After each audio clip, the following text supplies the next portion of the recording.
So my name is Violeta Antoinette Donawa, and I am representing the United States for the 2017 People of African Descent. I chose my mother's macaroni and cheese because it's a staple in the African American community from the soul food tradition. The Great Migration happened, and there was employment in factories and so forth in the North, so you had a lot of African descendants from the South of the U.S. who moved up north. My grandmother, my Nana, she's from West Virginia, and my grandfather on my mother's side is from different parts of Georgia. So the food that they had down there, they brought up to us, and my mom has the family's best macaroni and cheese ever. Every cousin, every person, anybody always wants to know what's my mom's recipe. And so as the women in the family are getting older, the women in the family typically cook. Those of us who are cousins, my generation, we're kind of being charged with the task to take on family dinners and so forth. So I thought it would be great to share something that's not only, connected to the African American tradition of soul food cuisine, but also it has a very special place in my heart because my mom is just a great cook. And so, yeah, I brought it. I want to share a piece of home, a piece of my culture, and put my own spin on it. And so, yes, this macaroni and cheese is very unique to the African American soul food tradition.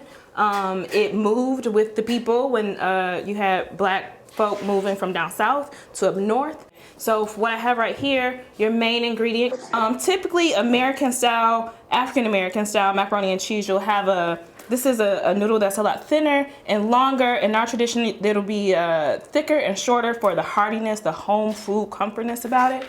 Also want to make sure that you have quality cheese. Some people think that you can just make macaroni and cheese with anything, and you can't. You need it to be cheese that melts really well, because that is going to add to the flavor. It's going to hold flavor. So I might use 2% milk. Others might use whole milk, depending on whatever your health and dietary preferences might be. You get to choose as the person. You also want to have certain spices. So you want to have your pepper, you want to have your salt, you want to have your paprika. The paprika adds color. After you take the macaroni and cheese out of the oven, you sprinkle a little of this on it, and you can just get a nice little flair. Here, it looks really fresh and really nice. And yeah, that's pretty much it. It's a very simple and straightforward recipe. It doesn't take too long. You boil the noodles for about 12 minutes, more or less. You want to look at it, feel the texture of it. Doing it to a recipe is really weird to me because, usually I'm just taking things and just using my hands, using my intuition, using what I've seen my mother doing and so forth. Great. This is great. This is meant to the perfect texture. Yeah.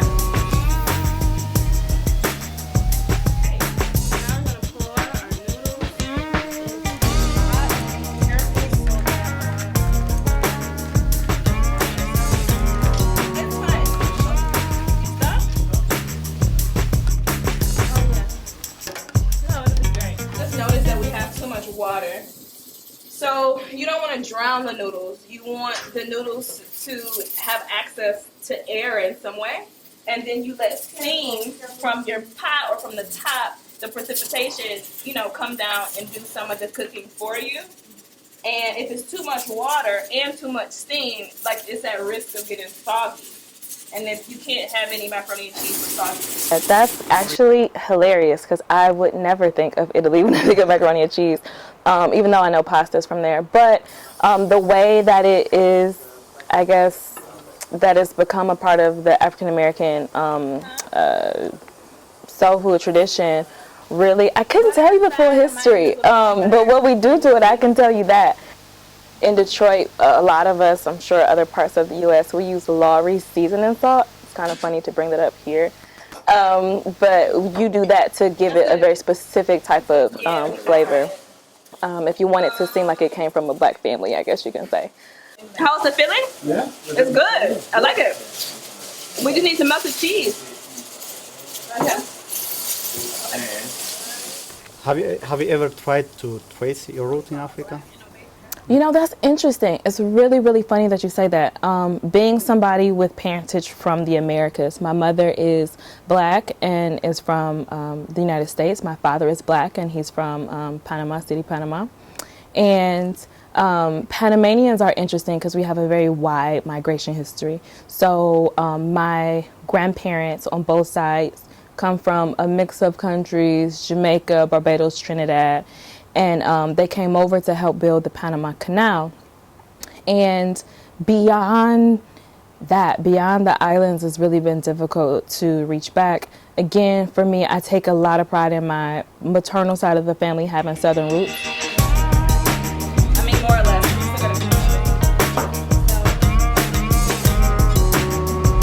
Wow, that's inspiring me. Yes! That's No, we can't wait.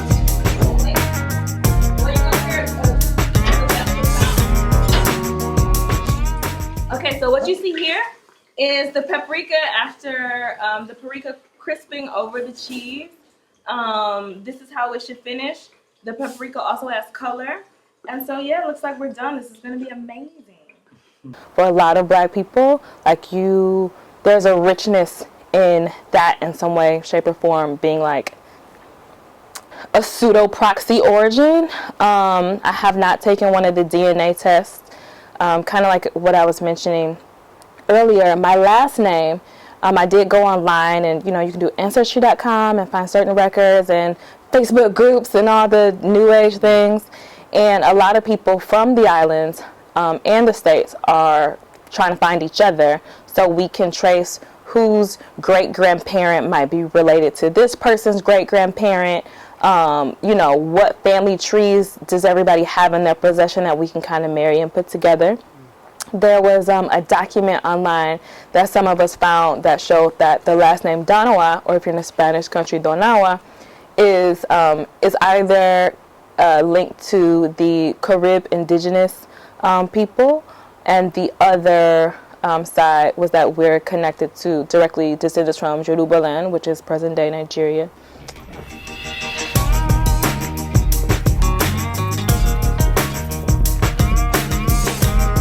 It's amazing to sit at this table where there are people from Senegal and Mozambique and from the Congo, and they're like, oh my goodness, we do this too.